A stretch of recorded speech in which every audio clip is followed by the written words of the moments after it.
नमो भगवते वासुदेवाय।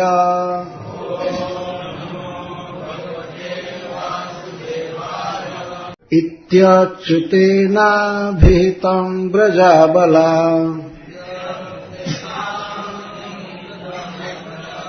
मत्वा विवस्त्राप्लवनं व्रतच्युतिम् तत्पूर्तिकामास्तदशेषकर्मणाम् साक्षात्कृतं मे मुरवद्य मृगयतः।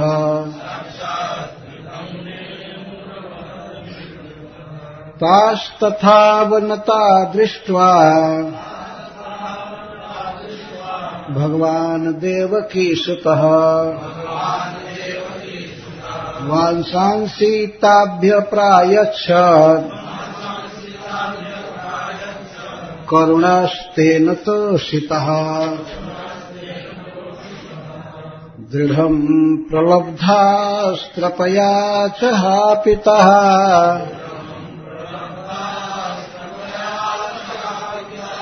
प्रस्तोभितः क्रीडनवच्चकारितः।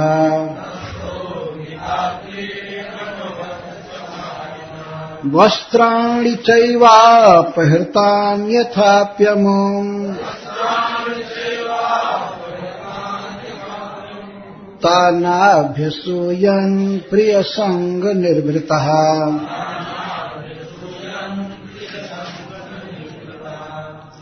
परिधाय स्ववासांसि प्रेष्ठसङ्गमसज्जितः गृहीतचित्तः नोचेलुः तस्मिन् लज्जायते क्षणः। तासां विज्ञाय भगवान् स्वपादस्पर्शकाम्यया धृतव्रतानां संकल्पम् आह दामोदरो बलः। भगवान श्री कृष्ण को अच्युत कहते हैं। तो श्री सुखदेव जी महाराज परीक्षित की सभा में श्रीमद् भागवतम कह रहे हैं, तो भगवान के वाक्य को सुनकर जब श्री गोपियों ने एक मन से भगवान को समर्पण किया और श्री कृष्ण के कहने पर जब वे हाथ जोड़ ली, हाथ जोड़ करके अपने सिर पर रखे, ऐसे मूर्धनी सिर पर अंजलि बांध कर रखें और समस्त कर्मों के फलस्वरूप श्री कृष्ण को ही प्रणाम किया, क्योंकि श्री कृष्ण को प्रणाम करने से या उनका नाम लेने से, किसी भी प्रकार से संपर्क में आने पर श्री कृष्ण सबके सब प्रकार के दोषों का हरण कर लेते हैं, मार्जन कर लेते हैं। अवध्य मृग, अवध्य का अर्थ है दोष, असामंजस्य, अपराध, गलती, और मृग, मृग का अर्थ मार्जन करने वाला। श्री गोप कुमारियां यह जानती थी, बड़े बड़े लोगों के प्रवचन में सुनी थी श्री कृष्ण के विषय में, जैसे गर्गाचार्य जी के या और भांगुरी मुनि के विशेष करके, और श्री कृष्ण के अद्भुत विचित्र लीलाओं को भी उन्होंने देखा था।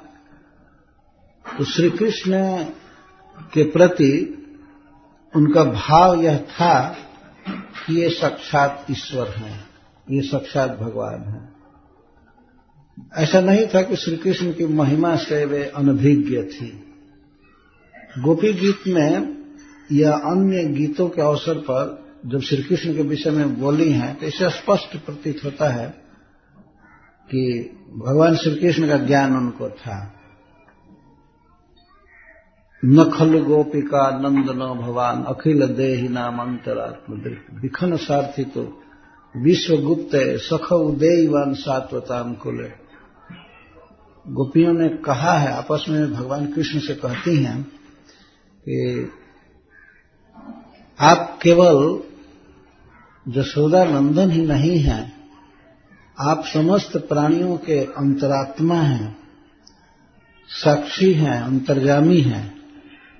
और हमको पता है कि इस विश्व के सबसे श्रेष्ठ व्यक्ति ब्रह्मा जी की प्रार्थना से आप अवतार लिए हैं, अपने धाम से इस प्राकृतिक जगत में आए हैं।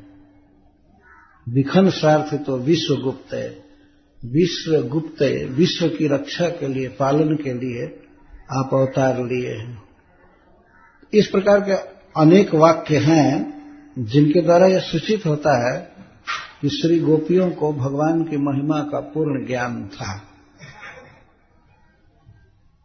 तो श्रील सुखदेव गोस्वामी इन्हीं के भावों का अनुवाद कर रहे हैं कि जब अच्युत ने गोप कुमारियों से कहा कि तुम्हारे द्वारा एक अपराध हुआ है, कात्यायनी देवी की, श्री दुर्गा जी की पूजा करने में तुम लोगों ने जो नग्न स्नान किया है, तो यह नग्न स्नान तुम्हारे व्रत में एक च्युति है, व्रत के फल को प्राप्त करने में यह बाधक होगा। नग्न स्नान एक दोष है, अतः तुम लोग इस अपराध का मार्जन करने के लिए अपने दोनों हाथ जोड़ करके और प्रणाम करो, नम्र प्रणाम करो। श्री सुखदेव जी यहां पर कहते हैं कि इस प्रकार जब अच्युत ने कहा ब्रज अबलाओं से, तो उन लोगों ने ऐसा ही किया, जैसा श्री कृष्ण ने कहा वैसा किया, हाथ जोड़ करके प्रणाम किया। परंतु प्रणाम में श्री गोप कुमारियों ने वरुण देवता को या माता दुर्गा जी को और किसी को प्रणाम नहीं किया, प्रणाम किया स्वयं श्री कृष्ण को ही। वे कदम के वृक्ष पर बैठे थे और उन्हीं को प्रणाम किया। सुखदेव गोस्वामी कहते क्यों कृष्ण को प्रणाम किया? क्योंकि वे जानती थी कि कृष्ण को प्रणाम करने से सभी अपराधों का मार्जन हो जाता है। एक श्लोक में कहा गया है कि जैसे पर्वतों से निकलकर सभी नदियां अंततः समुद्र में मिलती हैं, समुद्र की ओर जाती हैं, इसी तरह से किसी भी देवता को आप प्रणाम कीजिए या किसी भी व्यक्ति को, ये सारे प्रणाम अंततः जनार्दन को चले जाते हैं। प्रणाम के योग्य वास्तव में वही है। एक प्रकार से विचार किया जाए, खुले शब्दों में कहा जाए तो प्रणाम के योग्य कोई नहीं है, केवल भगवान है। और गीता में वे कहते हैं कि माम नमस्कुरु, मुझे प्रणाम करो। उस समय भगवान श्री कृष्ण शेयर नहीं देते हैं किसी को कि और को प्रणाम करो, और को करो, मुझे प्रणाम करो। तो श्री कृष्ण को किया गया प्रणाम सबको प्रति प्रणाम हो जाता है। मनुष्य से जान में या अनजान में सब प्रकार के अपराध, गलती, दोष ये सब होते ही रहते हैं। कोई व्यक्ति यदि चाहता है कि हमारे जीवन में शुद्धि हो तो उसे भगवान कृष्ण को प्रणाम करना चाहिए। प्रणाम से सब दोष का मार्जन हो जाता है। अपने व्रत में गोप कुमारी ने सोचा कि त्रुटि है, जैसा श्याम सुंदर कह रहे हैं, ऐसी त्रुटि को कभी सह नहीं पाते थे। त्रुटि का अर्थ था कि श्री कृष्ण पति रूप में उनको नहीं मिलते यदि व्रत में त्रुटि रह जाती। तो इस बात की कल्पना से ही मैं कांप गई। और इस बात को कौन कह रहा था? स्वयं श्री कृष्ण कह रहे थे कि तुम्हें व्रत का फल नहीं मिल पाएगा यदि इस दोष का मार्जन नहीं हुआ। इतना सुन करके गोप कुमारियों ने भगवान को प्रणाम किया।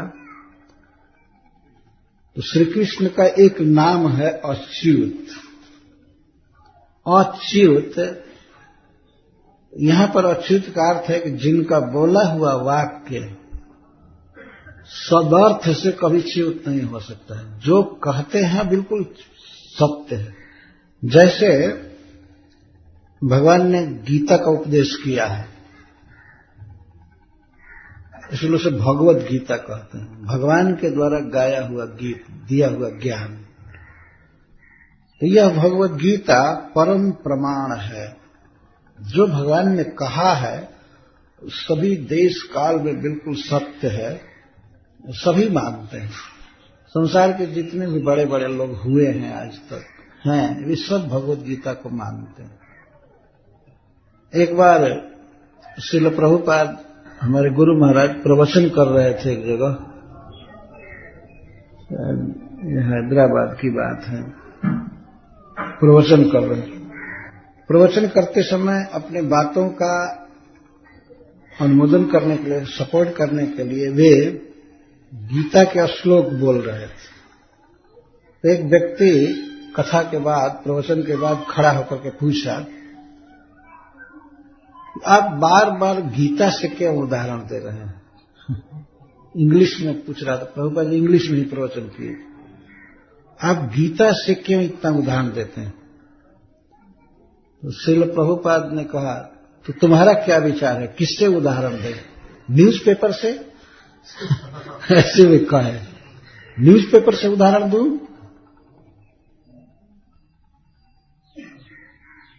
तो वो बहस किया। तो भगवत गीता ही परम प्रमाण है, भगवत गीता ही प्रमाण है, एविडेंस है। प्रभुपाद जी ने कहा, हाँ, सबके द्वारा माना हुआ यह प्रमाण है, सभी मानते हैं। श्रीपाद शंकराचार्य ने माना है, आदि शंकराचार्य ने, और संसार के जितने भी बड़े से बड़े मूर्धन्य विद्वान हुए हैं, सबने भगवत गीता को माना। श्रीपाद शंकराचार्य की टीका भी है, तो उन्होंने कहा कि इसको श्रीपाद शंकराचार्य मानते हैं, विष्णु स्वामी मानते हैं, निम्बारकाचार्य मानते हैं, मध्वाचार्य जी, चैतन्य महाप्रभु, जितने भी बड़े बड़े लोग हुए हैं सब मानते हैं। तो उसके मुख से निकल गया, मैं नहीं मानता। तो श्रील प्रभुपाद जी ने कहा, वाई, क्यों नहीं मानते हो? क्यों, क्या कमी है इसमें? किसी श्लोक में तुम दिखाओ कि जो कृष्ण कहते हैं वो यथार्थ नहीं है, उसमें कोई दोष है, कमी है, कोई श्लोक उद्धृत करो। क्यों नहीं मानते हो? तो उसने कह दिया कि आई कैनॉट एक्सेप्ट ब्लाइंडली। वो भी बोला मैं ब्लाइंडली स्वीकार नहीं कर सकता हूं भगवत गीता को। तो प्रभुपाद जी कहते, but you can not reject also blindly, blindly reject भी नहीं कर सकते हो। पहले आंख खोलो, पढ़ो भगवत गीता को, इसके बाद कहो कि इसमें क्या कमी है, मानते हो या नहीं मानते हो। बिना पढ़े तुम कैसे कह सकते हो कि नहीं मानते? अंधे कहेंगे। अंत में वो शांत हो गया है, ब्लाइंडली स्वीकार नहीं करते। तो ब्लाइंडली रिजेक्ट क्यों करोगे? ये तो उल्लू का काम है ना। या जन्म से ही जो अंधा है, वो अंधा व्यक्ति कहे कि मैं सूर्य को नहीं मानता, तो तुम्हारे नहीं मानने से क्या हुआ है? अगर अंधा आदमी कहे कि हम सूर्य को नहीं मानते हैं, तो क्या उसकी मान्यता छपेगी क्या दुनिया में कि इसका ये मंतव्य है, इसकी आइडिया है, सूर्य को नहीं मान रहा है? तो हो सकता है दूसरे उल्लू भी उसमें सहारा दे दे, हाँ ठीक है। ऐसे कैसे मान लिया? कैसे मान ले कि कृष्ण भगवान है? कैसे नहीं मानोगे? जब सबसे बड़े बड़े लोग मानते हैं तो तुम मानोगे क्यों नहीं? और नहीं मानोगे तो तुम्हारी बात की कीमत क्या है?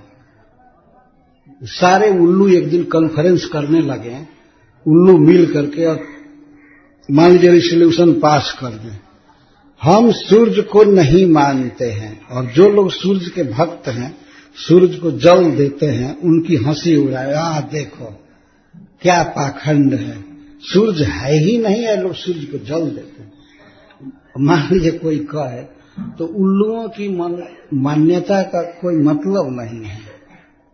तो इसी प्रकार से जो व्यक्ति भगवत गीता नहीं पढ़ा है और पढ़ करके भी समझा नहीं है, उसकी उक्ति का, उसके मंतव्य का कोई मतलब नहीं है। श्री कृष्ण है अच्युत, बिल्कुल देखी हुई बात कहते हैं। उनका अनुभव है अनादि काल से अनंत काल तक कौन स्थिति कैसे है, कैसे जगत की सृष्टि हुई, सृष्टिकर्ता कौन है। भगवान स्वयं भी कहते हैं कि मैं सबको जन्म देने वाला हूं, सभी भूतों की उत्पत्ति, सभी जीवों की जो उत्पत्ति हुई है मुझसे हुई है। अहम बीज प्रदो पिता, मैं बीज प्रद पिता हूं, मैं सबका पिता हूं। भगवान खुलम खोला गीता में कहा। और इसको अर्जुन ने माना, सारे ऋषियों ने माना है। भगवान वेदव्यास देव, औसित, देवल, श्री नारद जी, ये सही मानते हैं। अर्जुन कहते हैं सर्वम एतद ऋतम मन्ये जन्मम वदसि केशव नहीं ते भगवन व्यक्ति विदुर देवा न दानवा। हे श्री कृष्ण, आप जो कुछ भी कहते हैं मैं सत्य मानता हूं, क्योंकि ऐसी ही बात सारे ऋषि लोग कहते हैं। आहुस्ताम ऋषय सर्वे देवर्षि नारदस तथा असितो देवलो व्यास स्वयं चैव ब्रवीषिणी, सब लोग कहते हैं। तो अर्जुन ने स्वीकार करें सारे ऋषि मुनि ऐसी बात कहते हैं। और राजसूय सभा में सब आए भी थे और भगवान वहीं बैठे थे हस्तिनापुर में, इंद्रप्रस्थ में, उसी सभा में। और भगवान को दिखा दिखाकर श्री नारद जी कहते हैं जूयम त्रिलोके बत भूरि भागा लोकम पुनाना मुनयो भियंती जासाम गृहाना वसती साक्षात गूढ़म परम ब्रह्म मनुष्य लिंगम अहो युधिष्ठिर। इस तीनों जगत में तुम लोग सबसे अधिक भाग्यशाली हो जिनके घर में ममेरा भाई के रूप में श्री कृष्ण निवास करते हैं। ये साक्षात परब्रह्म है, जगदीश्वर है, परमात्मा है। तुम्हारा बहुत बड़ा भाग्य है। तुम लोग इस लोक में सबसे भाग्यशाली हो कि तुम्हारे घर में साक्षात परब्रह्म एक संबंध में बंध करके निवास कर रहे हैं। ये राजसूय सभा में सामने भगवान को दिखा करके बात हो रही। और उस राजसूय सभा में विश्व के सर्वश्रेष्ठ महात्मा जन, राजर्षि जन, ये सब जुटे हुए थे। बहुत महती सभा थी, महान सभा, जिस सभा में साक्षात भगवान की अग्र पूजा हो और बड़े बड़े ऋषि मुनि वहां प्रवचन करें जैसे नारद जी आदि। तो महान सभा है। उस महान सभा ने श्री कृष्ण को स्वीकार किया। भगवान श्री कृष्ण की महिमा उनके प्रकट लीला काल में ही छाई हुई थी। सब लोग जानते थे कि ये भगवान है, सर्वत्र ये बात फैली थी। भगवान श्री राम आदि की महिमा को लोग नहीं जान पाते थे, क्योंकि भगवान श्री राम मर्यादा पुरुषोत्तम, मर्यादा के अंदर रहे, एक मनुष्य की लीला में प्रस्तुत कर रहे थे, मनुष्य का कर्म कर रहे थे तो भगवान तो भगवान ही हैं। उन्होंने समुद्र बंधन किया, सेतु बांधा, तो इसे पता चल गया ना कि ये तो साक्षात भगवान है। रावण का वध किया और सब किया। उन लीलाओं से प्रकट होता था कि ये साक्षात ईश्वर हैं, साक्षात भगवान है। परंतु फिर भी श्री भगवान रामचंद्र मर्यादा का पालन करते थे। इसीलिए लोगों के मन में भ्रम हो जाता था कि ये लगता है भगवान नहीं। और तो और शिव जी की पत्नी को मिसअंडरस्टैंडिंग भूल हो गई। शिव जी के साथ जा रही थी कथा सुनकर के मलय पर्वत से, उसमें अवतार हुआ था। भगवान के ही प्लान से सीता का हरण हो गया था और श्री भगवान वृक्षों से, पत्थरों से, पहाड़ों से, नदियों से, मृगों से, भ्रमरों से, इन सब से पूछते जा रहे थे सीता कहाँ है, सीता कहाँ है। रो रहे थे, नरलीला कर रहे थे भगवान, रो रहे थे। रो रो करके वृक्ष से पूछ रहे थे कि हमारी प्रिय कहाँ गई। ये तो महापागल का काम है। पेड़ से पूछ रहे थे, वृक्ष से, भंवरों से, पक्षियों से, गोदावरी नदी से पूछते हैं। वाल्मीकि रामायण में लिखा गया है, हे माँ गोदावरी, कभी कभी सीता तुम में स्नान करने के लिए आती थी मेरे साथ, तुम में ये कमल जो खिले रहते थे आज मुरझा गए हैं, लगता है तुम भी सीता के विरह में हो। और तुम्हारे भीतर खिलने वाले कमल के समान सुंदर उसका मुख है, तो क्या तुमको पता है सीता कहाँ गई है? नदी को प्रणाम करके पूछ रहे हैं भगवान। वृक्ष से पूछते हैं, अखबार में भर करके अशोक आदि वृक्ष को पूछते हैं कि तुमने सीता को देखा है? और हवा जब चलती है और वृक्षों के शिखर हिलते हैं ऐसे, तो भगवान मान लेते हैं कि ये कह रहा है कि नहीं, हमको पता नहीं। इन सब लीलाओं को कोई देखेगा तो कैसे मानेगा कि ये सर्वज्ञ ईश्वर हैं, भगवान हैं। भगवान ऐसी लीला कर रहे थे। सती जी ने देखा, भगवान शिव ने देखा, तो भगवान शिव को तो पुलक हो गया देख करके प्रभु की लीला को। वो आनंद में मग्न हो गए और निकट नहीं गए, दूर से ही कहे जय सच्चिदानंद। भगवान की ये लीला है, कही सच्चिदानंद जग पावन, अस कही चले मनोज न सावन। कामदेव के बैरी भगवान शिव जय सच्चिदानंद कहकर प्रणाम करके और चले, निकट नहीं गए, क्योंकि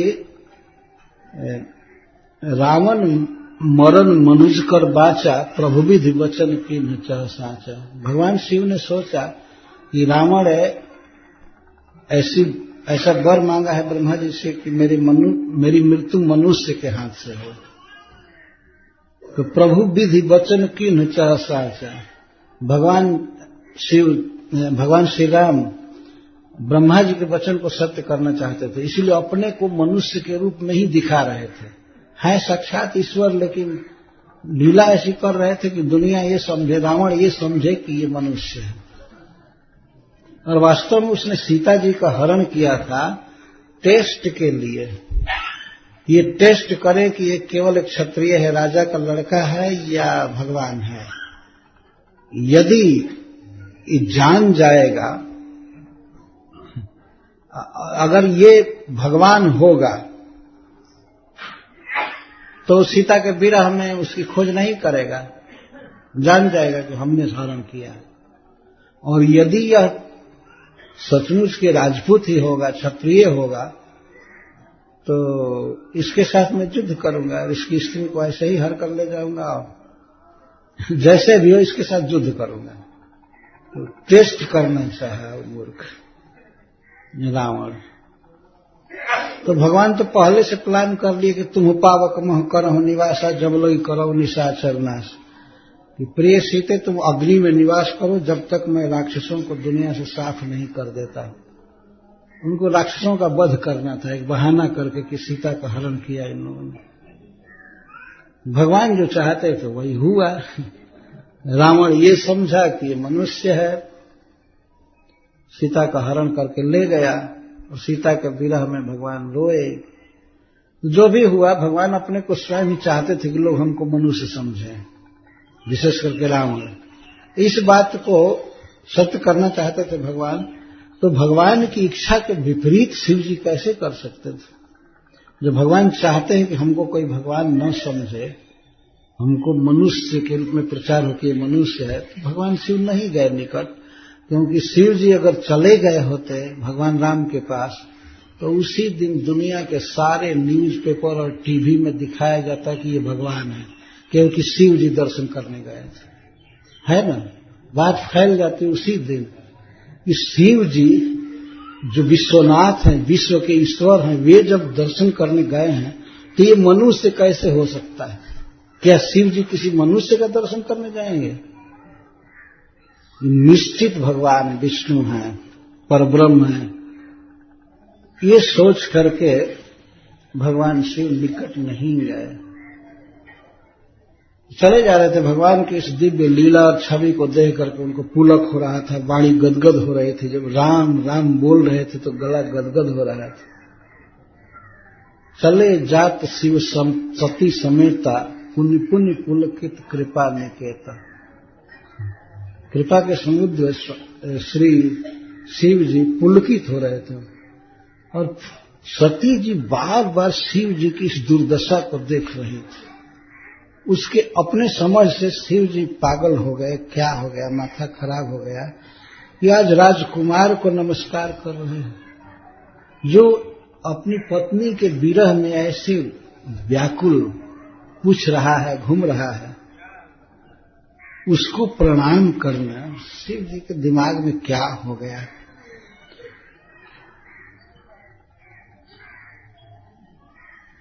शंकर जगत बंद जगदीशा, सुरनर मुनि सब नाम ही शीश।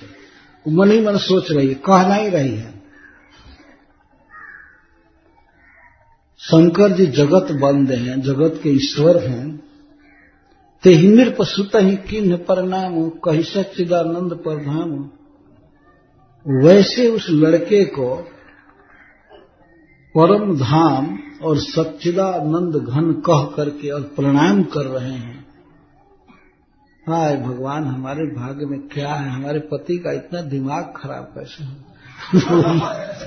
देखिए, दिमाग उनका खराब था, भगवान की लीला से बेचारी भ्रम में पड़ गई, लेकिन इस भगवान शिव पर आरोप कर रही।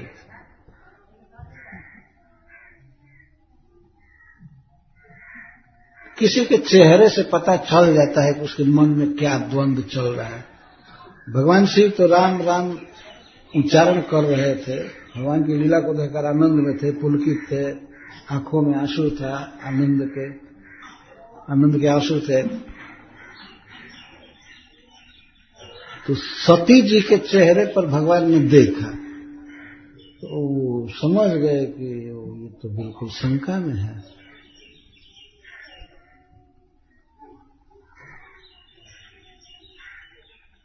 तो भगवान शिव कहते हैं अद्भुत भाषा में, सुनहु सती तव नारी स्वभाव, संशय असन धरिए उर्काम।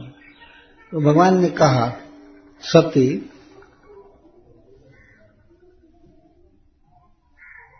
मैं जानता हूं तुम स्त्री हो, अतः तुम्हारा स्त्री का स्वभाव रहेगा। ठीक है, तुम्हें जो भी अज्ञान हो भगवान राम के विषय में, जो कुछ भी हो, लेकिन ऐसा संशय नहीं करना चाहिए तुमको। ऐसा संशय नहीं करना चाहिए। कैसे जान गए? वो तो जान के सर्वज्ञ ईश्वर तुरंत जान गए मूड से। ऐसा संशय मत करो। अभी अभी कुंभज ऋषि ने, अगस्त जी ने जो हमको कथा सुनाई जिनकी, और हमने भक्ति रस का वर्णन किया, वही हमारे इष्ट देव हैं। श्री राम महाराज दशरथ के पुत्र पृथ्वी का भार दूर करने के लिए अवतार लिए हैं, वो लीला कर रहे हैं। ये कोई मनुष्य नहीं है, साक्षात परब्रह्म है, परमात्मा है। इनको मैं प्रणाम किया हूं। तुम इस प्रकार के दुर्भिसंधि, इस प्रकार की कुशंका मत करो कि मैंने मनुष्य को प्रणाम किया, ये किया होगा। बार बार समझा रहे थे और रास्ते में चले जा रहे थे। नंदीश्वर जिस पर चढ़े हुए दोनों जा रहे थे। कितना भी भगवान शिव समझा रहे थे, उपदेश काम नहीं कर रहा था। लागन उर उपदेश यद्यपि कहेउ शिव बार बहु। भगवान शिव बार बार कह रहे थे, कई प्रकार से समझा रहे थे कि ये साक्षात ईश्वर है, भगवान है, भगवान है, लेकिन लागन और उपदेश यद्यपि कहेउ शिव बार बहु। और बोले बिहस महेश हरि माया बल जान जी। भगवान की माया का ऐसा प्रचंड प्रभाव देख करके सती पर तो हंस करके बोले, जो तुम्हारे मन अति संदेह हो तो किन जाई परीक्षा ले। यदि तुम्हारे मन में बहुत संदेह है तो जाकर परीक्षा क्यों नहीं ले लेते हो कि ये मनुष्य है कि भगवान है। तो सती जी तैयार हो गई और तैयार होकर कहते हैं, लेकिन आप तो चले जाएंगे दूर, में परीक्षा लेने में पीछे पड़ जाऊंगी, छूट जाऊंगी। तो भगवान शिव ने संकेत किया, नहीं नहीं, मैं ये देख रहे हो ना बरगद का वृक्ष, तब लग बैठी अहूं बट छाही, जब लग तुम आए हूं वहीं पाई। जब तक मेरे पास तुम आ जाओगी तब तक मैं यहीं बैठा रहूंगा। इसको पहचान लो, लोकेशन देख लो ठीक से, भूलना मत जंगल में। यहां मैं बैठा हूं और रस कही लगे जपन हरि नाम। इतना कह करके भगवान शिव जप करने लगे, हरे कृष्णा कृष्णा कृष्णा हरे हरे, हरे राम राम राम हरे हरे। भगवान शिव ने देख लिया कि इस विषय में भगवान राम का कोई स्पेशल प्लान है, अतः वो मन में सोच रहे थे होई है सोई जो राम रचि राखा, कुकर तर्क बढ़ावे सारा। मैं क्या तर्क बढ़ाऊं और ये करूं, बार बार तर्क कर रही है। अपनी पत्नी साक्षात भगवान की पत्नी और वो तर्क कर रही है, और भगवान भी हार गए समझाते समझाते। शिव जी भी हार गए और जाओ परीक्षा ले लो, कौन तर्क करे विकार, बात कौन बढ़ावे। इस तरह से कई लोग कुसंकालु होते हैं, राम के विषय में बिना मतलब के बोला करते हैं, जानकारी कुछ है नहीं। वैसे जैसे मान लीजिए कोई बिच्छू का भी मंत्र नहीं जानता और सांप के बिल में हाथ लगाता, ऐसे हठीले या ऐसे दुर्बुद्धि लोग होते हैं। भगवान राम के विषय में कुछ जाने नहीं, तुरंत कह देते हैं अरे वो दशरथ का लड़का, वो भगवान नहीं है, वो राम नहीं है, दूसरा राम है, वो घट घट बासी यह वह, इस तरह की बात करते। घट घट बासी वही राम है, दशरथ जी के पुत्र ही, वही परब्रह्म है, वही सबके भीतर हैं, सबके हृदय में भी हैं, अपने धाम में साकेत में भी हैं, अयोध्या में, सब जगह। इस बात को भगवान शिव जानते हैं, बड़े बड़े लोग जानते हैं, और मूर्ख लोग तो बस घट घट वासी कह करके टाल देते हैं। कुछ ज्ञान तो है नहीं, जहां तहां अपनी मूर्खता जाहिर करते रहते हैं। तो भगवान शिव ने तर्क बंद कर दिया। जब सती जी को भी नहीं समझाया जा सकता है, तो आजकल के पोंगे लोगों को क्या समझाया जाए बताइए। जो कोई भाषा भी नहीं समझते हैं, शास्त्र के वाक्य भी नहीं समझते हैं, कुछ नहीं। तो सती जी गई, ये भी नहीं पूछा कि परीक्षा का प्रकार क्या होना चाहिए, आप बताइए। अपने आप वो सोच ली कि जिस सीता के विरह में ये लड़का रो रहा है, तो उसी सीता का रूप बना करके मैं रास्ते में मिलूंगी, तो अपने आप पोल खुल जाएगा। वो हमको देखते ही कहेगा आ मेरी प्रिय सीते, मैं तुमको बहुत देर से खोज रहा था, मिल गई, बहुत बड़ा भाग्य, कहाँ चली गई थी। वो तो सती जी ये सोच रही थी। तो सती जी सीता बन गई, मेकअप कर लिया तुरंत, तो वैसे ही सुंदरी हैं ही, तो तुरंत मेकअप कर लिए, सीता जी के रूप में मेकअप कर ली, अपने को सजा ली। वो नहीं जानती थी कि अनंत ज्ञान के अथाह समुद्र हैं श्री राम, सर्वज्ञ हैं, भूतकाल वर्तमान और भविष्य सब कुछ जानते हैं, सबके हृदय में है, रियल वही घट घट वासी ये बात है। तो गई, खूब गुमान में सोती थी कि ये लड़का निश्चित गुमराह होगा, इतना रो रहा है अपनी प्रिया के लिए, तो प्रिया का वेश देखकर, सीता का वेश देखकर तो ये समझ जाएगा कि यही सीता है। पुनि पुनि हृदय विचार करी, धरि सीता कर रूप, आगे हुई चली पंथ ते ही जही आवत सुरभूत। जिस रास्ते से भगवान श्री राम सीता को खोजते हुए आ रहे थे, झाड़ी में, जंगल में, कंदरा में, इधर उधर, लक्ष्मण जी समझाते थे उनको, उसी रास्ते पर सीता का वेश बना करके सती जी आने लगे। लक्ष्मण जी ने देखा, लक्ष्मण जी तुरंत समझ गए, लक्ष्मण जी समझ गए कि ये तो सती जी हैं, आज सीता बनकर आ रही हैं।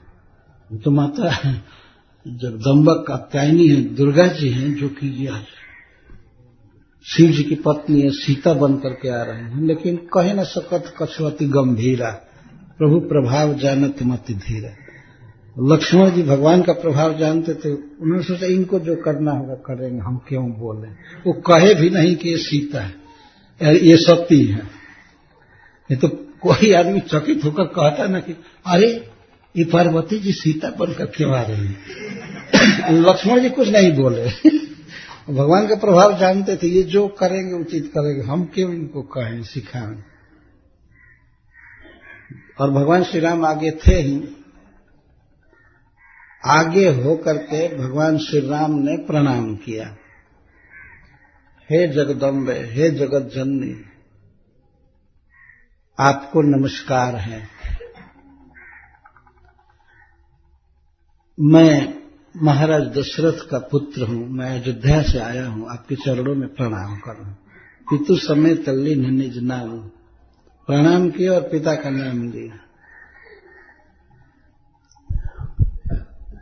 और एक और बेढंगा प्रश्न कर दिए भगवान, पूछे बहुरी कहाँ वृष केतु, विपिन अकेली फिरहु के ही हेतु। ये प्रश्न तो और चकित कर दिया। मैं पूछा कि भगवान शिव कहाँ हैं, भगवान शंकर कहाँ हैं? जब भी आप चलती हैं तो उनके साथ चलती हैं, आज अकेली कैसे जंगल घूमने लगी? विपिन अकेली फिरहु के ही है, तो इस विपिन में जंगल में अकेले कैसे घूम रही हैं? एक आश्चर्य की बात है। जो पत्नी अब हमेशा पति के साथ घूमी थी, आज अकेले वो भी जंगल में घूमे, तो सोचने की बात है ना। अब इतना सुनना था कि सती जी तो पूरा समझ गई कि कौन है। तो इसके बाद अब सुख में डूब गए कि हमने भगवान शिव का अपमान किया, उनकी बात नहीं माना। तो साक्षात परब्रह्म है, सर्वज्ञ ईश्वर है। और वो क्या बतावें कि शिव जी कहाँ हैं और क्या है।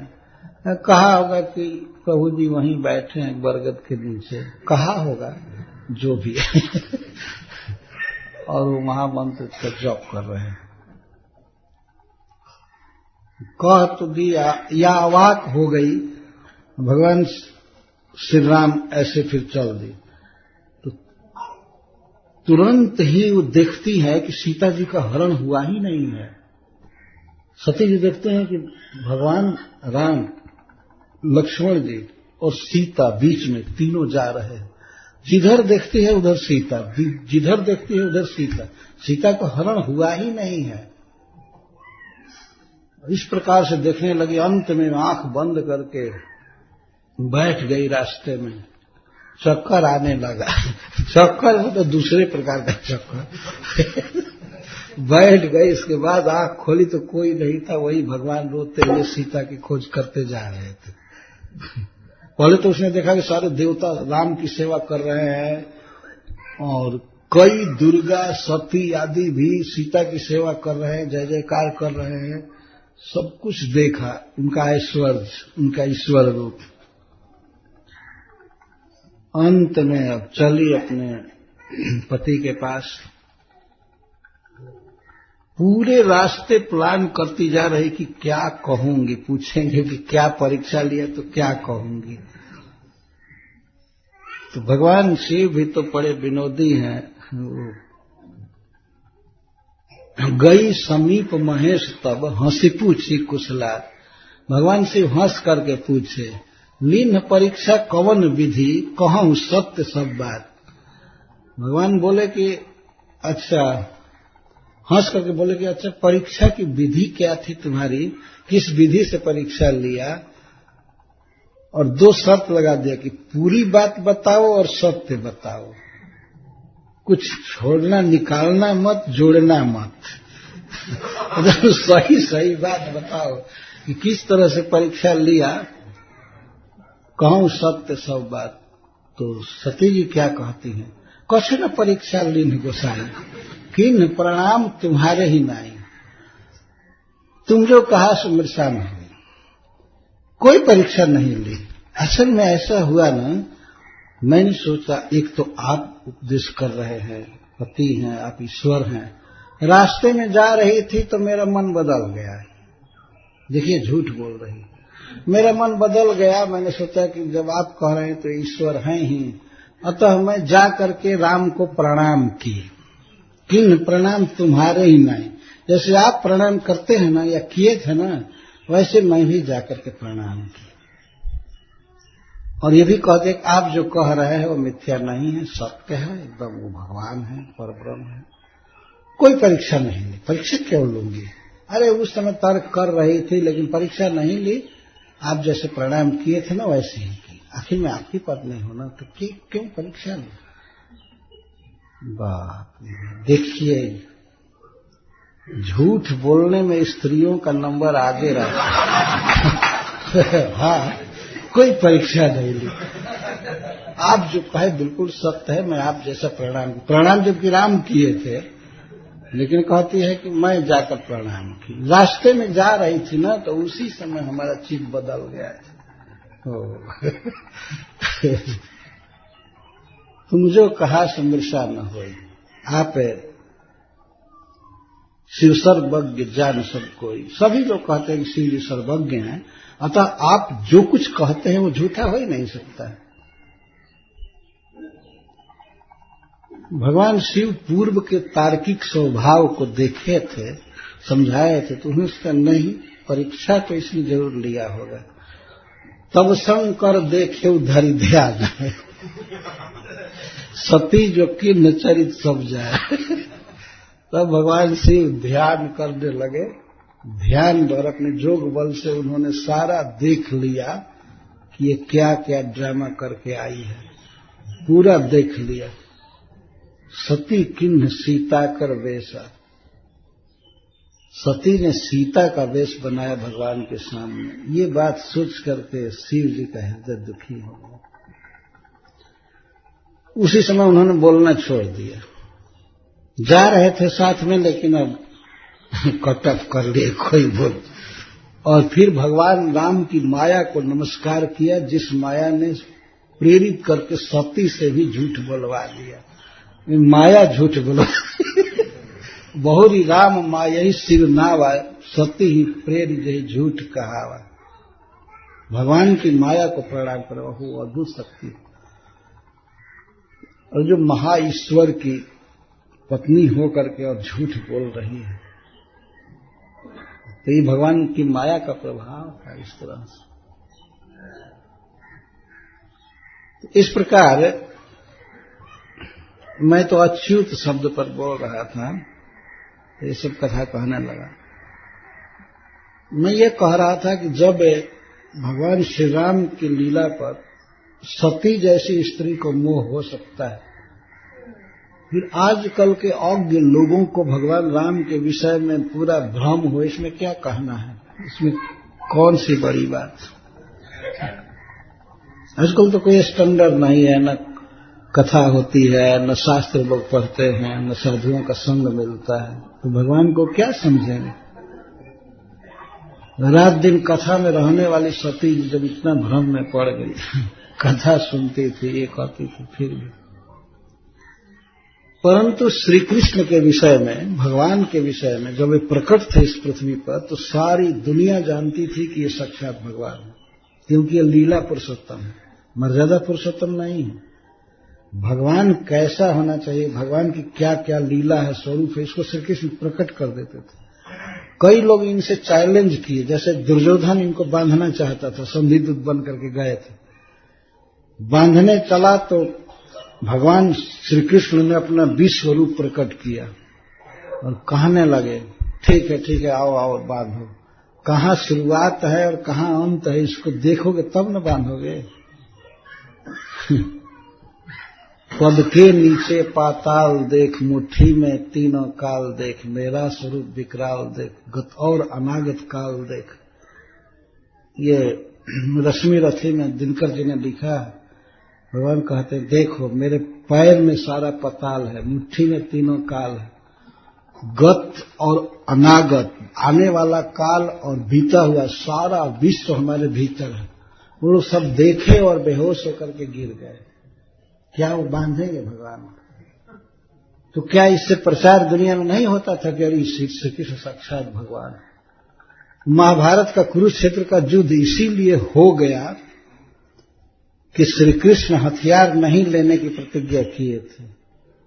अगर वे हथियार उठाते तो युद्ध होता ही नहीं। कौन मरने के लिए तैयार होता? क्यों? हम लोग जानते थे कि ये साक्षात भगवान है, अगर ये युद्ध करेंगे तो इनके सामने ठहरना कठिन है। तो जिसको जब क्या कहते हैं, गनीमत, गनीमत यही था कि श्री कृष्ण हथियार नहीं लिए थे, बिना हथियार के ही अपने मित्र की सहायता कर रहे थे या घोड़ा चला रहे थे, रथ हाँक रहे थे। इसीलिए आश्वासन था कौरव पक्ष को कि श्री कृष्ण नहीं मारेंगे किसी को। तो उनकी भगवत्ता सर्वविदित थी सब जगह। तो गोपी कुमारियों को भी इस बात का पता था कि श्री कृष्ण स्वयं भगवान हैं, महान है। ये जो कह रहे हैं ये बिल्कुल ठीक कह रहे हैं।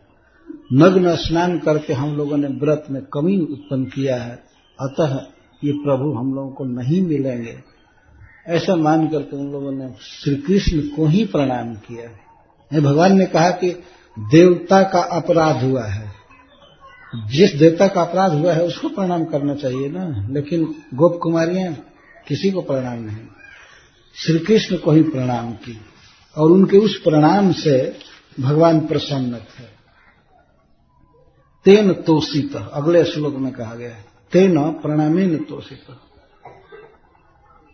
तो भगवान ने देखा कि गोप कुमारियां बिल्कुल विनीत भाव से हमारी बातों को मान करके और प्रणाम की। उस प्रणाम से भगवान संतुष्ट हो गए और उनको उनके वस्त्र दे दिए।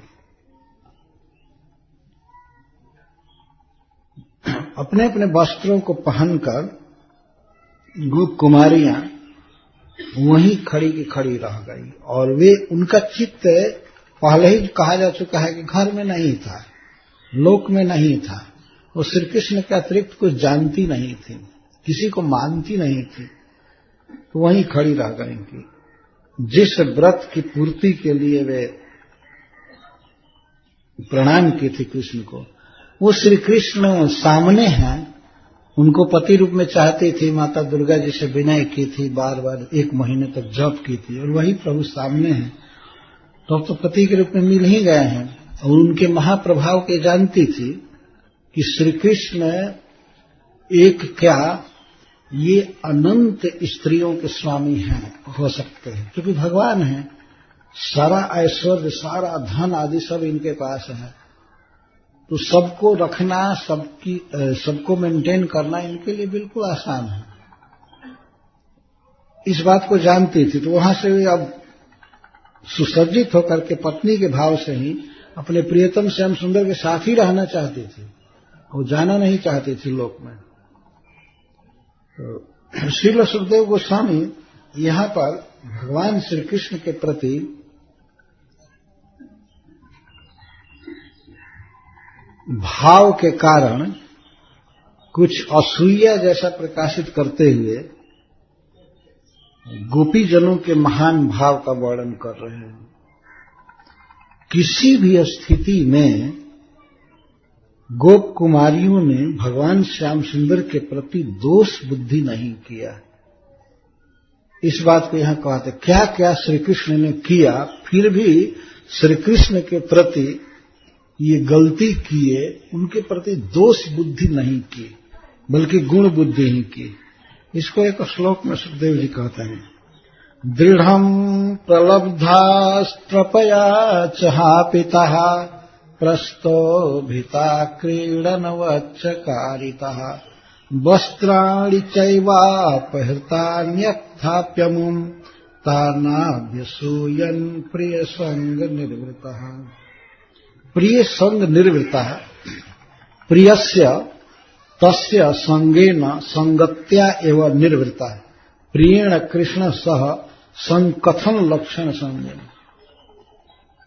गोप कुमारियों को जीवन में अवसर मिला श्री कृष्ण के साथ बात करने का, तो श्री कृष्ण के पास होने से ही वो पूर्ण आनंद में मग्न थी, सुख में। प्रिय संग निर्वृतः, गोप कुमारियों के लिए यही सबसे बड़ा आनंद था कि भगवान श्री कृष्ण साथ में हैं, उनके साथ संकथन लक्षण संग मिला, अर्थात उनके साथ आधा घंटा या 15 मिनट या 1 घंटा उनके साथ रहने को मिला, यही उनके जीवन का सबसे बड़ा आनंद था, इसी परम आनंद में थी।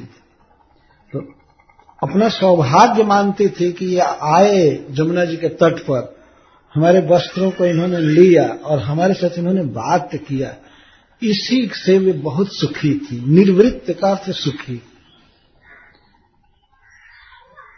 तो ताः कुमार्य कृष्ण दृढ़म अत्यर्थम, तो वे कुमारियां कृष्ण के द्वारा दृढ़म प्रलब्धा, यूयम विवस्त्रा इत्यादि न वंचिता। प्रलब्धा का अर्थ है उपहास करना, वंचित करना। भगवान ने ये कहा कि तुम लोग बिना वस्त्र के स्नान की हो, यह एक प्रकार का उपहास था, यह वंचना थी। भगवान ने उनका उपहास किया। प्रलब्धा, त्रपया चहापिता, और लज्जा से त्याजित किया। हापिता त्याजिता, यहां आकर के अपने वस्त्र ले लो। अत्रागत्य स्वबांसांसी इति आग्रहेण त्याजिता, जब श्री कृष्ण ने ये कहा कि यहां आकर के वस्त्र लो, जब जल में स्नान कर रही थी, तो उन्होंने उनकी लज्जा का त्याग करवा दिया, उपहास किया, वंचित किया और लज्जा छुड़ा दिया। प्रस्तोभिता, और कहे सत्यम ब्रुवाणी नो नर्म, मैं मजाक नहीं कर रहा हूं, मैं सत्य बोल रहा हूं। इसमें उपहास है, उपहासिता, प्रस्तोभिता। प्रस्तोभ का अर्थ है उपहास। एक प्रकार से उन्होंने गोप कुमारियों की हंसी उड़ाया, उनकी लज्जा छुड़ाया, उन्हें वंचित किया। क्रीडनवच्च कारिता, और क्रीड़ा के उपकरण कठपुतली की तरह उनको नचा दिया। जब वो आ गई जल से बाहर, तो उस समय कहते हैं कि हाथ जोड़ो और अंजलि बांध करके सिर पर रख करके देवता को नमस्कार करो। तो इस पर सुखदेव गोस्वामी कहते हैं क्रीडनवत चकारिता। क्रीडन कहते हैं खिलौने को, खास करके काठ की बनी हुई पुत्रिका को, पुतली को कठपुतली की तरह नचा दिया। जैसे कहे वैसे गोपियों ने किया। कारिता, वस्त्राणी च अपहृतानी, इनके वस्त्रों को चुराए। तथापि अमुम न अभ्यसूयम, फिर भी गोप कुमारियों ने प्रियतम कृष्ण के प्रति दोष बुद्धि नहीं किया। एक प्रकार से सुखदेव गोस्वामी ये कह रहे हैं, सब प्रकार से दोष बुद्धि करने का काम किए श्री कृष्ण, लेकिन दोष बुद्धि नहीं किया, बल्कि प्रिय संग निर्वृत्ता, अपना वो अहोभाग्य मानती थी कि उनके समक्ष श्याम सुंदर कुछ उनसे बातें किए, इसी से वे आनंद में थे। प्रिय संग निर्वृत्ता, और लाभ की भावना कर रहे थे, हमको परम लाभ मिला है, हमारा व्रत सफल हुआ, हमें कृष्ण से मिलने का अवसर मिला, कृष्ण से बातचीत करने का, इससे वे बहुत सुखी थी। तो श्री कृष्ण की इन लीलाओं से, वस्त्र हरण से या प्रणाम करवाने से, किसी भी लीला से वे बहुत खुश थी, दोष बुद्धि नहीं थी। अहो राजन पश्य गाढ़ प्रेम महात्म्यम, हे महाराज परीक्षित, आप जरा विचार कीजिए कितना बड़ा प्रेम है गोप कुमारियों का, कितना प्रेम है भगवान के प्रति। उनके प्रति किसी भी स्थिति में दोष बुद्धि नहीं किया उन लोगों ने। गोपियों ने दोष बुद्धि नहीं किया, सुखदेव गोस्वामी ने दोष बुद्धि नहीं किया, भगवान वेदव्यास देव ने दोष बुद्धि नहीं किया। और आजकल के मूर्ख लोग दोष बुद्धि करते हैं। कृष्ण क्यों वस्त्र हरण किए? जाकर पूछो कृष्ण से ना, ये सुखदेव गोस्वामी से पूछो, सिंह को कहना चाहिए मूर्ख कहेंगे। क्यों हरण किए तो इसको सुनने का प्रयास करना चाहिए ना, क्यों हरण किए। आजकल कृष्ण की इस लीला पर बहुत आक्षेप कर देते हैं कुछ लोग, कृष्ण ऐसे किए, कृष्ण वैसे किए, कृष्ण ऐसे किए। एक बार हमसे ट्रेन में एक व्यक्ति बहस करने लगा, हम कृष्ण को कैसे भगवान माने? नहाती हुई स्त्रियों का वस्त्र ले जाना, चुरा लेना, यही भगवान का काम है। तो मैं कहा कि वो वस्त्र चुरावे या वस्त्र दे, किसी भी हालत में वो भगवान है। तो उसने तो बहस करने लगा। तो मैं कहा कि अच्छा, तुम आप सुने हैं कि कृष्ण ने करोड़ों मीटर वस्त्र भी किसी स्त्री का बढ़ाया था, द्रौपदी जी का, सुने हैं? तो वो कहता है हाँ सुने हैं, लेकिन हम उसको सत्य नहीं मानते।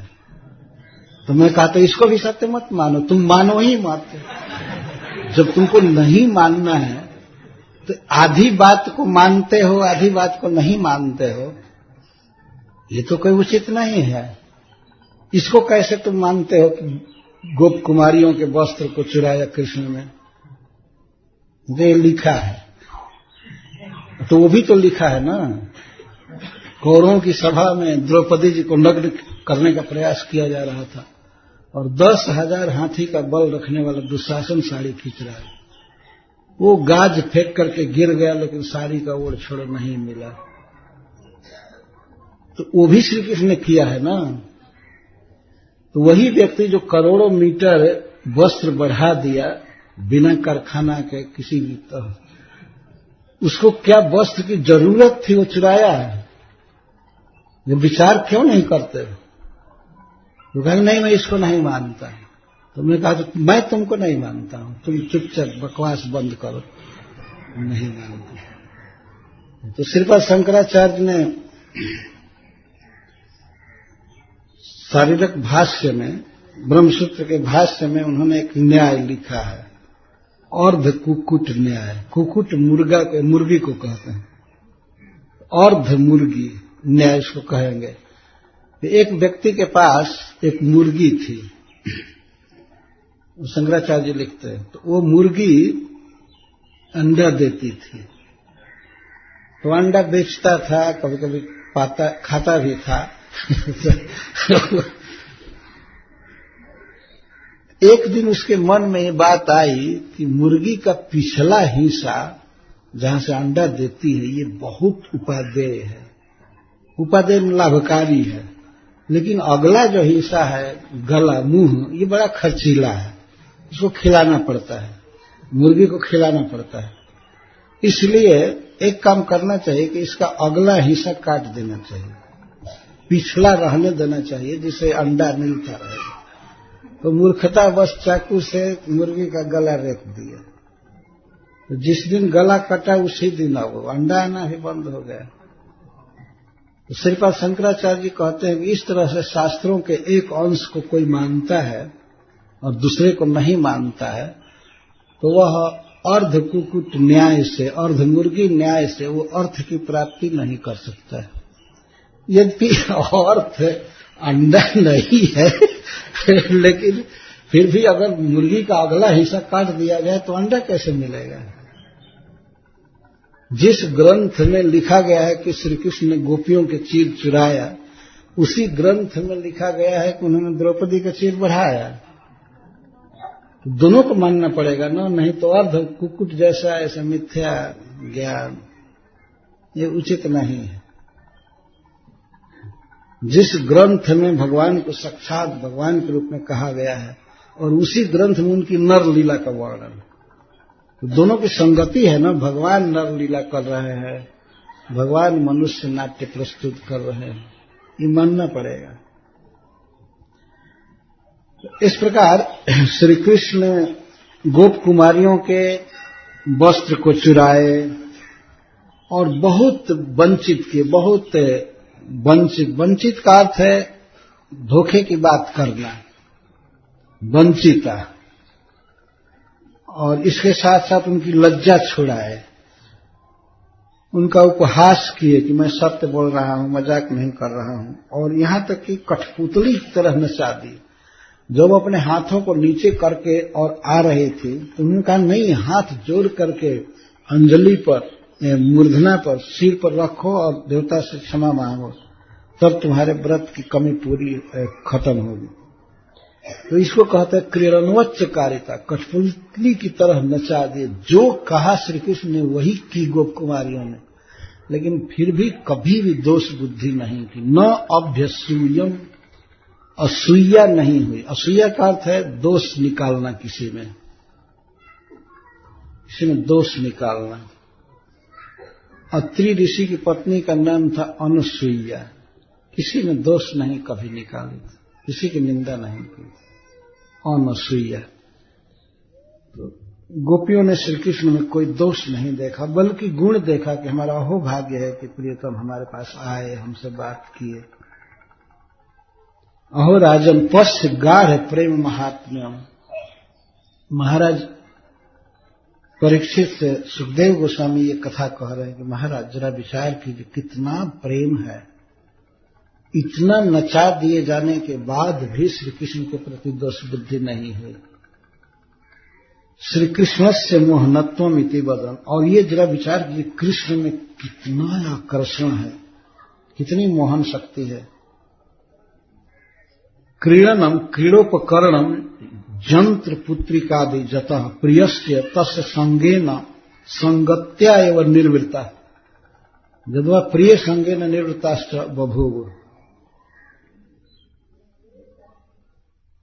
श्रील विश्वनाथ चक्रवर्ती ठाकुर लिखते हैं, तिरस्कुर्वतोपि स्वप्रियस्य आनुकूल्यम। इस तरह से तिरस्कार करने पर भी श्री गोप कुमारियां अपने प्रियतम श्री कृष्ण के प्रति अनुकूल ही कर रही थी, अनुकूल ही बनी रही। ताभि कृतम अन्य दुष्करत्वा विस्मयेन अभिनंदती। अन्य किसी के द्वारा ये दुष्कर कर्म था, कृष्ण को इस तरह से समर्पण करना, उनकी बात मान लेना किसी के लिए भी अशक्य था, लेकिन गोप कुमारियों ने इसको सत्य कर दिया, सार्थक किया। इस लीला से विस्मय हो गया सुखदेव गोस्वामी को, और विस्मय पूर्वक अभिनंदन कर रहे हैं। ओहो, इतना त्याग किया कृष्ण के प्रति, इतनी प्रिय बुद्धि, और कृष्ण में दोष बुद्धि नहीं। अहो, विस्मय की बात है। दृढ़म अत्यर्थम प्रलब्धा वंचिता जूयम विवस्त्रा इत्यादि न त्रपया चहापिता त्याजिता अत्रागत सौभाषंसी इति आग्रहेण प्रस्तोभिता उपहसिता सत्यम ब्रवाणी नो नर्म इत्यादि न क्रीडनम क्रीडोपकरणम जंत्र पुत्रिकादिवत कारिता कृता बद्ध्वांजलि इत्यभि प्रायश्चित छलेन नाभ्यसूयन दोष दृष्टिया न अपश्यन प्रियस्य तथा कृतवत्ती अपि प्रिय के द्वारा इस प्रकार से नचाई जाने के बाद भी उनके साहचर्य से ही ये सुखी थी। प्रिय कृतम दुख प्रदानम अपि सुखत्वे नैव अनुभवन्ते इति भाव। प्रिय के द्वारा दिए हुए इस दुख को भी वो सुख ही समझ रही थी। इस प्रकार भगवान ने वस्त्र हरण किया तो परिधाय स्ववासांसी पृष्ठ संगम सज्जिता गृहीत चीता नोचेलुस तस्मिन लज्जाई तेक्षला। भगवान ने जब इनके परिधान उत्तरीय सारे वस्त्रों को दे दिया तो उसको पहन करके सज करके श्री कृष्ण पर लजीली चितवन से देखने लगे और उस स्थान से कदम वृक्ष से नो चेलू नहीं चली नहीं, एक पग भी नहीं चली, तो ब्रज की ओर नहीं चली, गांव की ओर घर की ओर नहीं चली। स्ववांसांसी परिधाय, इसका अर्थ है निज निज वस्त्राणि तेन परिवर्त दत्तानि अपि परिचित अन्योन्यम स्वीय वस्त्राणि। भगवान जब वस्त्र दे रहे थे उस समय भी उन्होंने उपहास किया। उन्होंने कहा अपना अपना वस्त्र पहन करके लो। तो कोई गोप कुमारी कहती थी हमारा वस्त्र वो है, तो दूसरे का वस्त्र उठा करके श्री कृष्ण कहते थे ये है, ओ तो नहीं वो नहीं है, दूसरा है। तो भगवान उसको बदल करके तब वो देते थे। और कभी कभी क्या करते थे, कोई गोप कुमारी कहती थी ये हमारा वस्त्र है, तो दूसरा वस्त्र उठा लेते थे कृष्ण जानबूझ करके और उसको देते, ठीक ये ले लो। तो भगवान के हाथ से वस्त्र मिल रहा था तो ले लेती थी, लेकिन फिर वो कहते नहीं ये मेरा वस्त्र नहीं, अच्छा ठीक है तो उसको दे दो, फिर दूसरा देते थे। इस तरह से देर कर रहे थे भगवान। अच्छा ये आपका वस्त्र नहीं है, इसका वस्त्र है। इस तरह से भूल की लीला को परिवर्तन कर कर के दे रहे थे। तो इस प्रकार से जब वस्त्रों को भगवान ने दिया, उसको पहन ली, तो पहन करके लज्जा के सयाप गमे सती गृहीत सीता। गोपियों की लज्जा तो चली ही गई थी, अब जब वस्त्र पहन लिए तो लज्जा का कोई प्रश्न नहीं था। पहन करके उदित भावा हो गए। इन सब लीलाओं से, विशेष करके ये चीरहरण लीला से वे समझ गए कि प्रियतम हमें स्वीकार कर रहे हैं। ये उनको आश्वासन हो गया। यदि ऐसा नहीं होता तो आज पूर्णिमा के दिन, व्रत समाप्ति के दिन कैसे यहां आ गए। और मानती थी कि माता दुर्गा जी ने हृदय में प्रेरित किया होगा, कृपा करके आ गए। मनुष्य भाव में कभी कभी ऐसा सोचती थी कि माता दुर्गा जी का हम लोगों ने पूजन किया तो दुर्गा जी कृष्ण के हृदय में बैठ करके उनको प्रेरित करके हमारे पास लाई। तो पृष्ठ संगम सज्जिता, अपने प्रियतम के साथ होने पर ही वे बहुत सुखी थी। और पृष्ठ संगम सज्जिता, सज्जिता पर श्रील विश्वनाथ चक्रवर्ती ठाकुर कहते हैं वासक सज्जा की तरह हो गई। वासक सज्जा उस नायिका को कहते हैं जो अपने देह का और घर का श्रृंगार करके अपने प्रियतम के आगमन की प्रतीक्षा करती है। अष्ट नायिका में एक वासक सज्जा है। तो इस तरह से वासक सज्जा की तरह पहन करके तैयार हो गई, एकांत में पानी ग्रहण के लिए।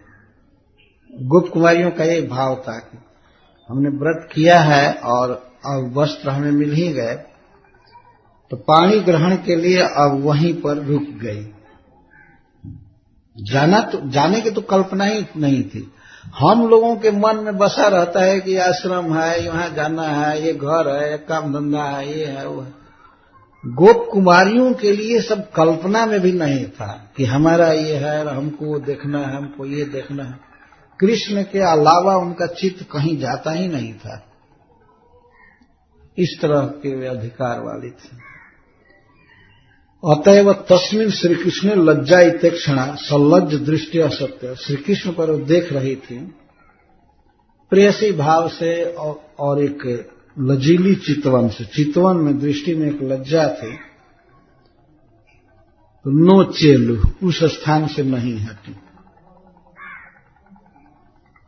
पृष्ठस्य श्री कृष्ण से संगमेन आसज्जिता तस्मिन एवं आसक्तिकृता। पृष्ठ संगम सज्जिता का अर्थ है श्री कृष्ण में ही आसक्ता, आकृष्ट भगवत चित्ता। अतएव मिथो भाव विशेषोदयेन आश्वास वाक प्रसाद लाभेन वासलग दृष्टि। अथवा एक भाव है कि रुकी रही, आश्वास वाक्य चाहती थी। श्री कृष्ण ने ये लीला किया, सब कुछ किया, तो श्री कृष्ण अब कुछ बोले, प्रियतम कुछ हमको कहें, क्या कहते हैं। आश्वास वाक्य का ये मतलब है कि अब ये कहेंगे कि ठीक है हम एकांत में चलते हैं और हम पानी ग्रहण करेंगे, विवाह उत्सव रचाएंगे। ये आश्वास वाक्य का मतलब। ये प्रसाद लाभ के लिए सलज दृष्टि होकर के उस स्थान से नहीं चली, वहीं रह गई।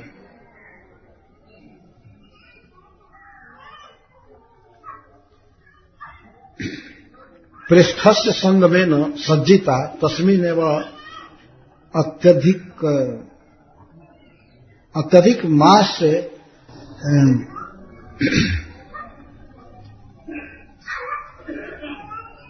अधिक मास से चैत्रता यथा कृष्ण। श्रील विश्वनाथ चक्रवर्ती ठाकुर कहते हैं जिस तरह से श्री कृष्ण ने गोपियों के चित्त को हर लिया था, तो इसी तरह से गोप कुमारियों ने भी श्री कृष्ण के चित्त को हर लिया था। मय्यता परमाशक्ता भगवान ने स्वयं कहा है, और उनके लिए भी कहा गया है श्री कृष्ण गोप कुमारियों में आसक्त थे। तो श्री कृष्ण का प्रसाद, श्री कृष्ण का आश्वास वाक्य पाने के लिए वहां रुकी। चक्रवर्ती पाद जी कहते हैं कि पानी ग्रहण के लिए रुकी। तो तासाम विज्ञाय भगवान स्वपाद स्पर्श काम्यया धृतव्रतानां संकल्पम आह दामोदरो बलः। भगवान दामोदर जो प्रेम के वश में मां जशोदा के द्वारा उखल में भी बांध दिए गए थे, जितना भक्तों के प्रेम के वश में है, वही प्रभु ये देख लिए कि स्वपाद स्पर्श काम्यया स्वस्य पादयो स्पर्श पत्नी त्वेन भक्त्या अत्यंत सानिध्यम। भगवान ने देखा कि मेरी पत्नी बन करके और भक्ति से मेरे चरणों का स्पर्श चाहती हैं, विशेष करके चरण संवाहन करना चाहती हैं, भगवान की सेवा करना चाहती हैं। कृष्ण ने देखा कि हमारी पत्नी के भाव से हमारी चरणों की सेवा चाहती हैं, स्पर्श चाहती हैं, चरण स्पर्श, स्वपाद स्पर्श काम्यया। और उसी कामना से धृतव्रता नाम इन्होंने कात्यायनी व्रत किया। तो उन कुमारियों के संकल्प को, अर्थात अपने चरण के सेवा की लालसा को, संकल्प को विज्ञाय, विशेष रूप से ज्ञाय जान करके अबला आह,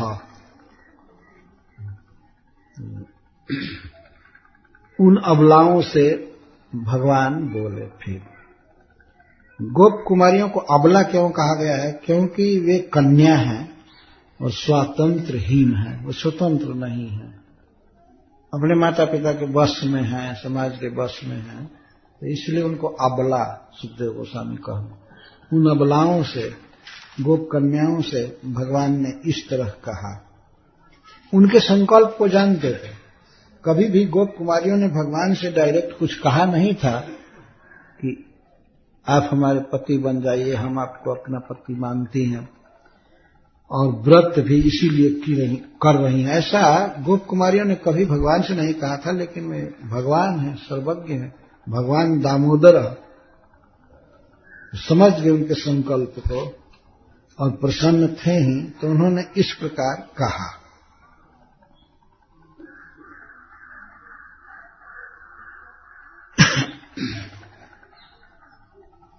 भो रसिक शेखर, पहले तो गोपियों ने कहा भगवान से कि हे रसिक शेखर, अस्माभिर व्रत फलम प्राप्तमेव जद असाधारणम विडंबनम त्वया कृतम तेनापि प्राणा न निर्यापिता। हम लोगों ने व्रत किया माता दुर्गा जी का, और उसका फल स्वरूप आप हमें मिले, लेकिन आपने हमारी जो विडंबना किया उससे हमारे प्राण नहीं निकले, बल्कि आपकी लीलाओं से प्राण और संतुष्ट ही हुए हैं, या हम संतुष्ट हैं।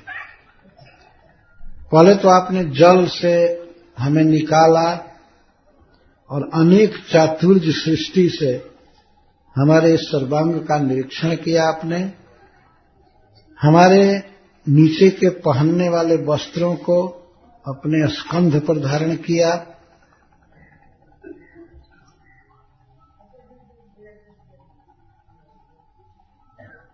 हमने आपके प्रति कुछ भी नहीं कहा,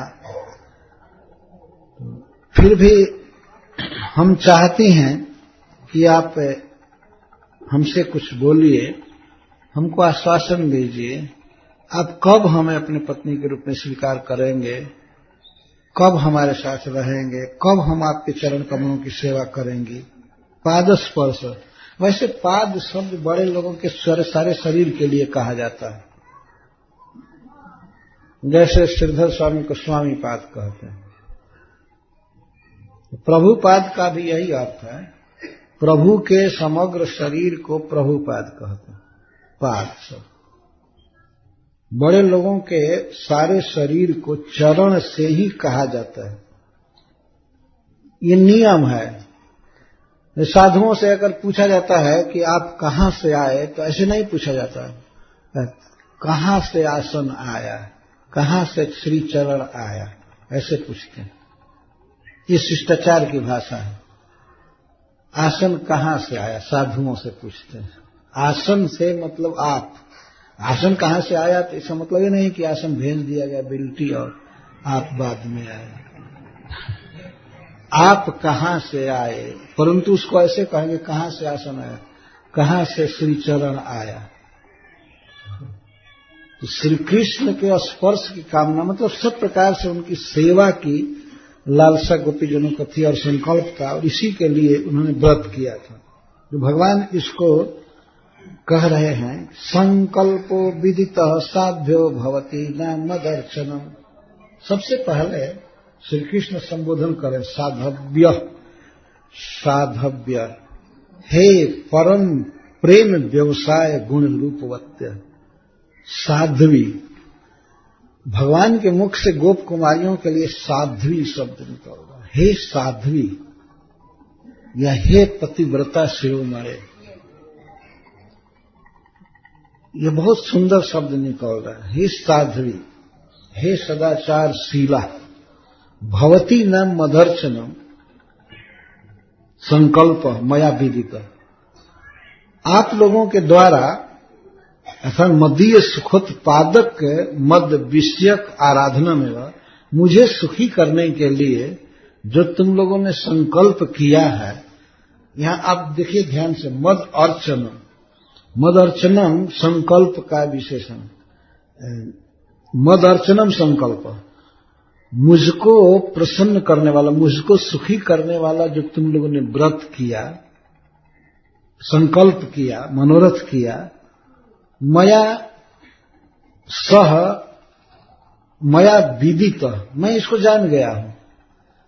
यद्यपि तुमने कभी विज्ञापन नहीं किया इसका मेरे प्रति, लेकिन मैं इसको जानता हूं कि मुझे सुखी करने के लिए तुम लोगों के मन में संकल्प है पत्नी बन करके, तो सह मया अनुमोदित, मैं इसका अनुमोदन करता हूं। भगवान के मुख से सुनना चाहती हैं गोप कुमारियां, तो श्री कृष्ण को पति बनाना चाहती हैं, तो भगवान ने कहा कि हां मैं इसका अनुमोदन करता हूं। अनुमोदन करता हूं का अर्थ है मैं स्वीकार करता हूं, यह मुझे स्वीकार है। और यह संकल्प सत्य है।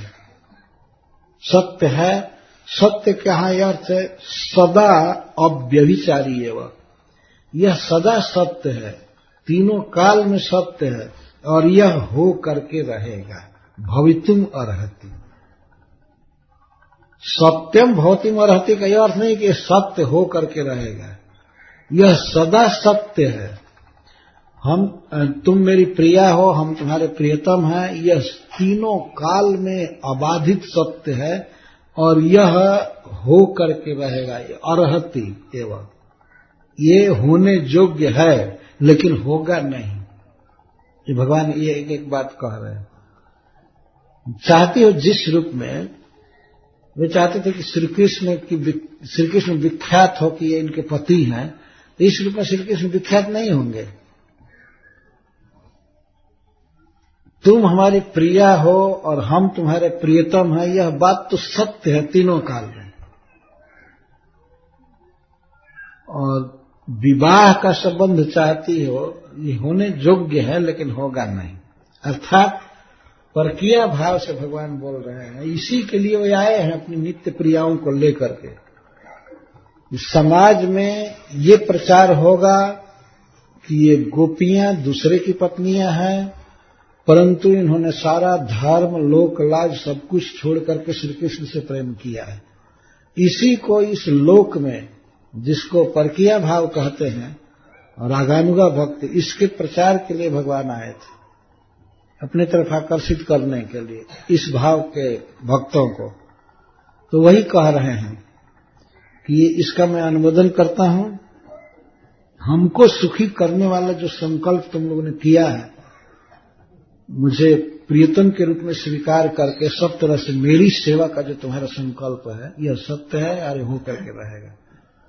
तुम लोक में दूसरे के द्वारा विवाहिता पत्नी होकर के भी सेवा मेरी ही करोगी, ये भाव है।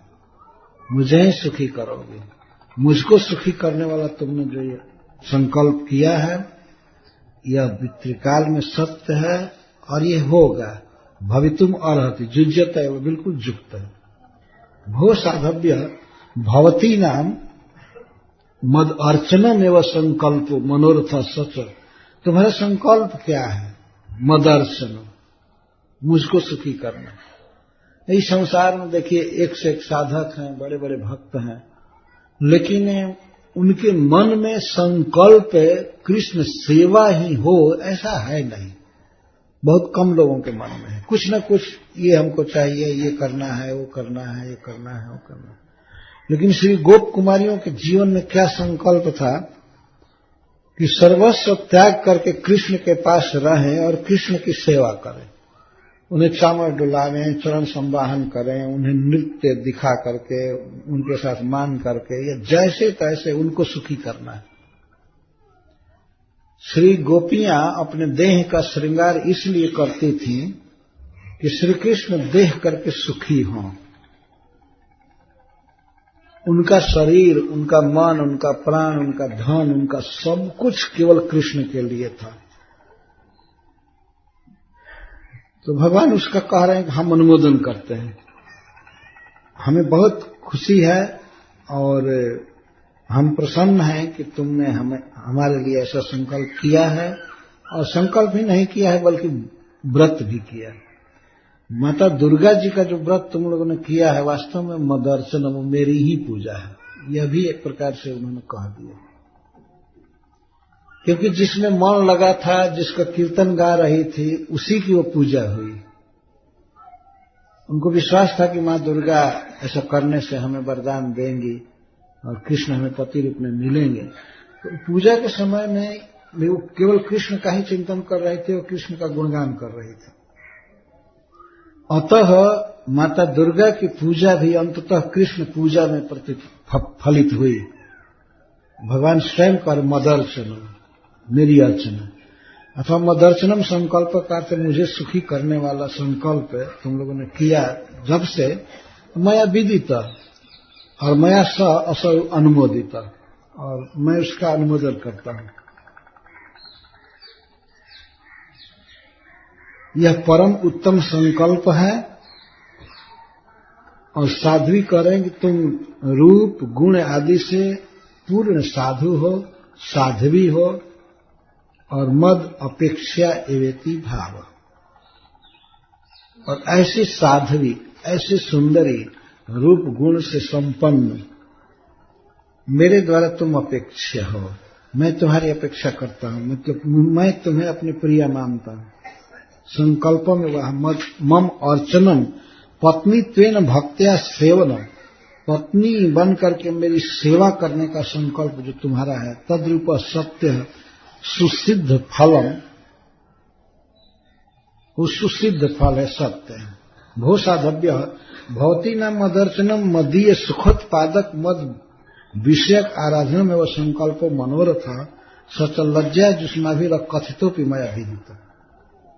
चक्रवर्ती पाजी कहते हैं कि मुझे सुखी करने वाला जो संकल्प तुम्हारे मन में हुआ है, कृष्ण को सुखी करना है, कृष्ण को सुखी करना है, ये जो मनोरथ जीवन में तुम्हारे बना हुआ है, और लज्जा के कारण तुम लोगों ने हमसे कभी कहा नहीं, फिर भी मया विदित, फिर भी मेरे द्वारा विदित है, और अनुमोदितश्च निकैतवत्वात् सत्यश्च, यही संकल्प वास्तव में सत्य संकल्प है। किसी जीव के हृदय में कृष्ण को सुखी करने का जो संकल्प हो, यही सत्य संकल्प है, और बाकी और संकल्प झूठे हैं, व्यभिचारी संकल्प हैं। सत्य संकल्प यह, और यह सत्य होगा, यह सत्य है और यह होगा। भवितुम का अर्थ है यह एग्जिस्टेंस में आएगा, ऐसा होगा। एक प्रश्न होता है, यदि भगवान कहें कि हमारे प्रति जो संकल्प किया जाता है, जो लालसा की जाती है, वो सत्य है, यही सत्य संकल्प है, तो प्रश्न उठता है कि आखिर गोप कुमारियों के मन में तो ये कामना उठी, लेकिन कामना तो एक बाधक है। कोई किसी प्रकार की इच्छा होना एक श्रेयस जीवन में बाधक है। तो भगवान कहते हैं, न मैया वसिद्ध्यम कामः कामाय कल्पते। मेरे प्रति जो कोई संकल्प करता है, कामना करता है, मुझसे संबंधित, मुझसे कुछ मांगता है या मेरी सेवा करना चाहता है, कुछ भी, तो वह फिर अन्य बंधन पैदा नहीं करता है, अन्य विषयांतर कामोपभोग पैदा नहीं करता है। भगवान श्री कृष्ण के प्रति जो कामना की जाती है, तो कामना इतना परफेक्ट है और इतना मधुर है कि उस काम के अलावा, कृष्ण सेवा के काम के अलावा और कोई काम का उदय हो ही नहीं सकता है। जैसे भूंजा हुआ अनाज और क्वथित उबाला हुआ अनाज दूसरा बीज पैदा नहीं कर सकता। इस तरह से मेरे प्रति जो कामना होती है, संकल्प होता है, वह दूसरे फिर भोग में डालता नहीं है। मैया वैसिद्ध्यम कामः कामाय न कल्पते। मुझमें जिनका चित्त आविष्ट है, मई आवेशित धिया, जिनकी बुद्धि मुझमें आविष्ट है, उनका काम कामाय न कल्पते। इसको ऐसे समझेंगे, जैसे मान लीजिए कोई बीज है, जौ या गेहूं, तो जब तक उसको भूंजा नहीं गया है या पानी में उबाला नहीं गया है, तब तक उसको रोपने पर बीज पैदा होगा दूसरा। तो इस तरह से मनुष्य के जीवन में जो अन्य कामनाएं हैं कृष्ण के अलावा, कृष्ण के अलावा जो कामना है दूसरे से पूर्ति कराना चाहता है, तो वह कामना अन्य अनेक कामनाओं को जन्म देती है, क्योंकि वो परफेक्ट नहीं है, पूर्ण नहीं है। एक कामना के बाद अनेक कामनाएं, एक कामनाएं, एक कामनाएं, एक कामनाएं। जैसे कोई व्यक्ति मान लीजिए संसार में कोई स्त्री है, विवाह करती है किसी पुरुष से, उसका काम है, उसकी कामना है कि हमको सुख मिले या उसको सुख मिले, परंतु विवाह के बाद भी उनकी अनंत हजारों कामनाएं जन्म लेती हैं, हजारों कामनाएं। इसका मतलब उसमें सुख स्वरूप नहीं है। वो कामना जो पहली थी सुख स्वरूप अपने में नहीं है। उन दोनों से और कामनाएं उत्पन्न होती हैं, और कामनाएं उत्पन्न होती हैं, ये मिले, वो मिले, वो मिले। तो काम जो है वो अग्नि है, वो दुख का, यही संस्पर्जा होगा दुख योनय, दुख की योनियां है।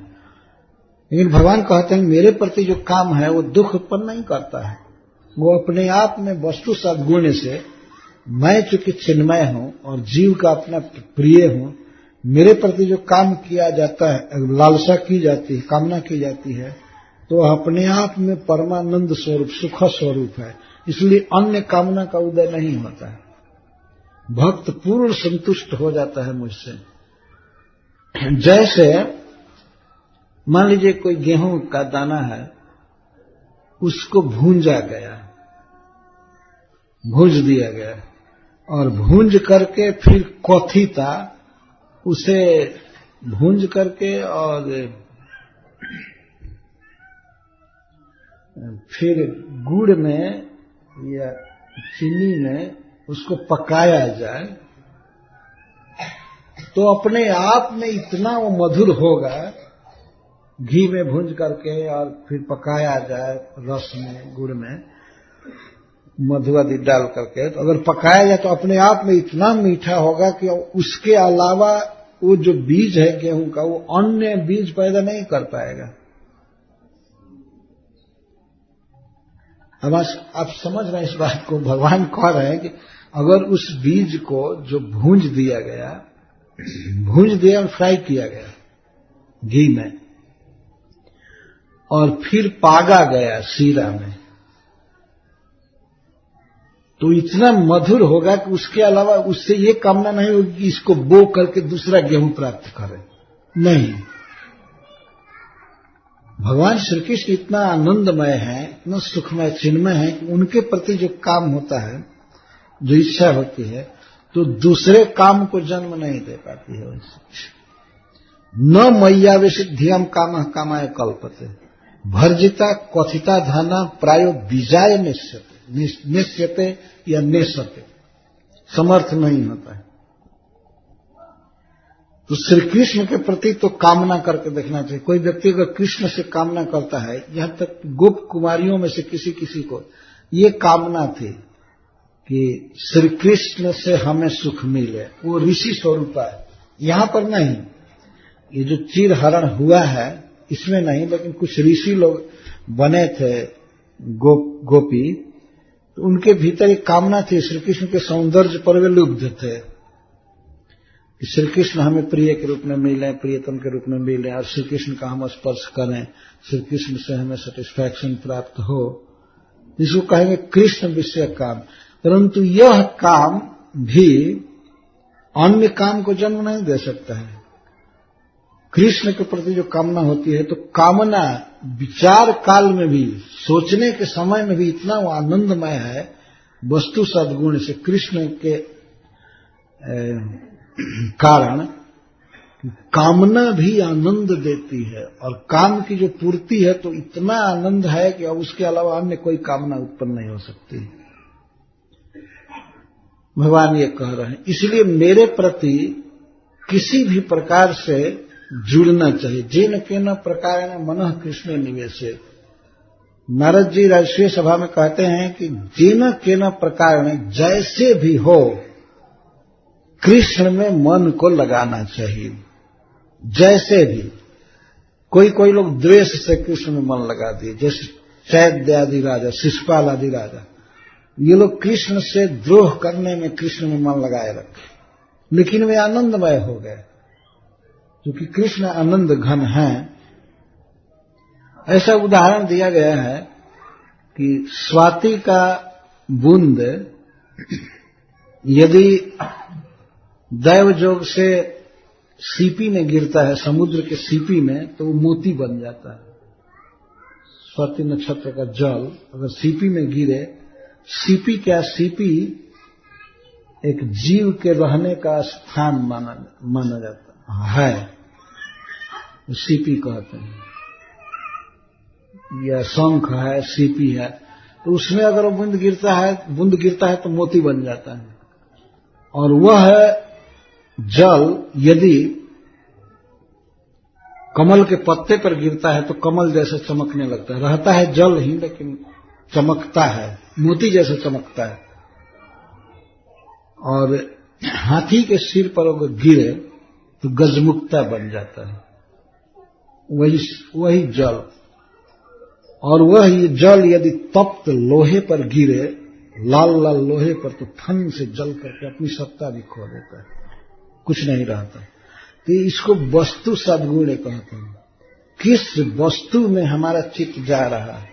यदि श्री कृष्ण में चित्त जाता है तो वह काम जो बंधन कारक है, अनेक कामनाएं पैदा करता है, भोग की कामनाएं पैदा करता है, वो कामनाएं ही समाप्त हो जाती हैं। वो श्री कृष्ण स्वरूप हो जाता है भक्त, उसका चित्त परम आनंद में मग्न हो जाता है। अतः मुझमें जिनका चित्त आविष्ट है, साधारण लोगों का, उनका काम के लिए नहीं होता है, बल्कि वे अपनी सत्ता ही खो देता है, वो परम मधुर बन जाता है। यहां पर यह अर्थ हुआ है। धाना शब्द का अर्थ है भ्रष्ट जव, सिद्ध गोस्वामी का। पहले से ही जो भ्रष्ट जव है, जिसमें उत्पादन की क्षमता नहीं है, उसको धाना। धान का अर्थ है हम लोगों के जैसे क्षेत्र में प्रयुक्त होता है, धान माने चावल, ये अर्थ नहीं है संस्कृत में। धान मतलब जौ, गेहूं आदि सब धान ही है। भ्रष्ट जवा, भ्रष्ट जव है, उसको फिर भूंज दिया जाए, फिर उसको पाक दिया जाए, तो कहां से फिर दूसरी कामना पैदा करेगा और दूसरा काम पैदा करेगा। इस पर बहुत बड़ा लेख लिखा है श्रीपाद सनातन गोस्वामी ने। तो भगवान ने कहा, जाता बला ब्रजम सिद्धा मये मारंशथ क्षपहा जद उद्दिश्य व्रतमिमं चेरुरार्जार्चनम सति। अतः हे अबला जुयम सिद्धा, व्रत करके तुम लोग क्षीण हुई हो, पूर्ण मनोरथा हो गई, तुम्हारा मनोरथ पूर्ण हो गया, तुम सिद्ध हो गई। अतः ब्रजम जात, तुम अपने गांव जाओ, अपने घर जाओ, ब्रज में जाओ। ब्रजम जात गच्छत मया सह इमाहा, मेरे साथ तुम्हारा इन रात्रियों में, छपा माने रात्रि, इन रात्रियों में, आगामिनी शारदी रात्रियों में रंस्यथ विहार करोगी, रास विहार होगा। आगामी इमा शब्द भगवान कह रहे हैं आश्वासन के लिए कि बस अब क्या है, तो आने ही वाली है रात्रियां। यह एक भाषा है। गोइल माघ 29 दिन बाकी, जैसे इधर कहते हैं एक दिन माघ चला गया 30 दिन में, तो तब तो चला गया। गोइल माघ 29 दिन बाकी, अब तो 29 दिन ही बाकी है, तो चला गया। भगवान भी इसी तरह से बोल रहे हैं। इमा का अर्थ है ये, छपा। अब इन रात्रियों में अब क्या है, साल भर के अंदर ही आने वाली है। भगवान अगहन के महीने में ये बात बोल रहे हैं, पूर्णिमा को, पूछ ही समझिए 10 महीना और रह गया, 10 महीना भी नहीं। छपा शरद की रात्रियां आश्विन और कार्तिक, और आश्विन कार्तिक अगहन 3 महीना पूरा हो चुका है, 9 महीना रह गया। केवल 1 महीने के व्रत से साक्षात भगवान जिनको मिल गए, और इतना सुंदर आश्वासन दे रहे हैं कि आगामी शरद काल की छपाओं में, रात्रियों में मेरे साथ तुम्हारा विहार होगा, रास विहार होगा। कितनी आनंद की बात। 1 महीने की साधना से भगवान प्राप्त हो। वास्तव में तो नित्य ही प्राप्त हो, नित्य ही प्रिया है, लेकिन बाहर रूप से देखा जाए तो 1 महीने के व्रत का यह फल है। तो तुम लोग जाओ, और जिसके लिए हे सतियों, भगवान सत्या शब्द का प्रयोग कर, सती गोप कुमारियों के लिए परम पतिव्रता कह रहे सती, तुम लोगों ने जिस मनोरथ की पूर्ति के लिए, जद उद्देश्य, जिस उद्देश्य से, इदम आर्जार्चनम, ये जो आर्जा मतलब कात्यायनी दुर्गा जी की अर्चना की है, जिस उद्देश्य से तुम लोगों ने दुर्गा जी की आराधना की है, व्रत किया है, वह संकल्प तुम्हारा पूरा होगा। आगामी शरद काल की रात्रियों में मेरे साथ तुम्हारा विहार होगा। अतएव जात, इसलिए तुम जाओ। छपा व्याप वंशथ, शरद काल की रात्रियों में मेरे साथ तुम्हारा रास विहार होगा, तुम क्रीड़ा करोगी, सुख विशेष पाओगी और मुझे सुखी करोगी। भगवान ये वरदान दे रहे हैं। सबसे बड़ा सुख जो भगवान ने दिया गोपियों को, वो था रास विहार। उद्धव जी ने कहा है कि जो प्रसाद भगवान ने गोप सुंदरियों को दिया, उनके कंठ में हाथ डाल करके नाचे उनके साथ, जो सुख गोप सुंदरियों को मिला, वो सुख स्वयं लक्ष्मी जी को भी नहीं मिला है। फिर स्वर्ग में रहने वाली अन्य देवांगनाओं को या पृथ्वी की स्त्रियों को कहां से मिल सकता है। भगवान ने सबसे बड़ा सुख दिया। उसी की तरफ संकेत करते हैं कि तुम्हें सुख विशेष मिलेगा। नायम श्रीयोंग उन्नितंत रते प्रसादम इति उद्धव वचन प्रामाण्यतः लक्ष्मीतोपि प्रसाद विशेष लब्ध्या तब अधिकम इति दर्शितम। तत्र च इमाः छपाः इति अनेन अचिरात तत्सिद्धिश्च सूचिता। ये रात्रियां कह करके भगवान अचिरात उसकी सिद्धि कह रहे हैं। अथवा अर्हति इति मयासौ किम साधितव्य तस्सैव तत्राखंड परमानंद प्राप्तो स्वतः एव योग्यता इति परम सद्गुण निधेर विनयान्वितः ननु काम सुख से कथम एवं भूतत्व तस्याम एकांतिकत्वादित्याशंक्या नीति। उसको इस प्रकार जब श्री भगवान ने उस शुभ समय का भी संकेत कर दिया कि आगामी शरद काल की रात्रियों में मेरे साथ तुम्हारा विहार होगा, तब सुखदेव गोस्वामी भी प्रसन्न होकर के ये कथा कह रहे हैं।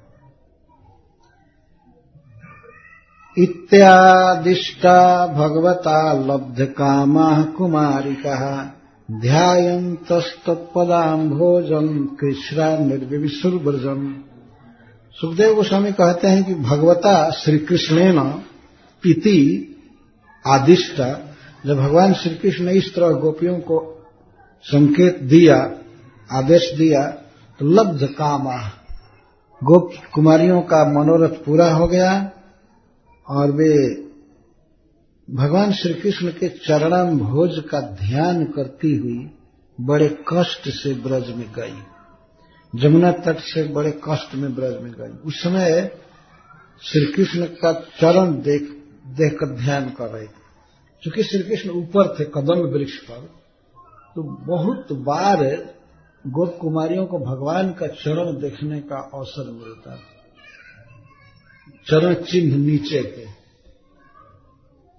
और समय में इतना चरण चिन्ह दिखाई नहीं पड़ते थे, लेकिन श्री कृष्ण के चरण में ध्वज, वज्र, अंकुश आदि, स्वस्तिक आदि के चिन्ह हैं, उनको बार बार देखी थी। तो जब प्रीतम ने आग्रह किया, नहीं तुम घर जाओ, आगामी शरद काल में हमारा तुम्हारा मिलन होगा, विहार होगा, तो बड़े ही कष्ट से वे गई। जाना चाहती नहीं थी, लेकिन प्रीतम चाहते थे, इसलिए वो गई। तो कृच्छेण ध्यायन्तस्तत्पदाम्भोजम, भगवान के चरण कमलों का ध्यान करती हुई गई। अथवा पदाम्भोज शब्द से उनके समग्र शरीर का है, उनका चिंतन करती हुई मन तो वहीं रह गया, वे शरीर से केवल गई, ये भाव है।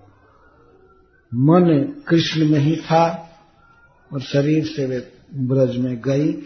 ब्रजम निर्विविशु, ब्रज में प्रवेश की, ये अर्थ है, ब्रज में प्रवेश।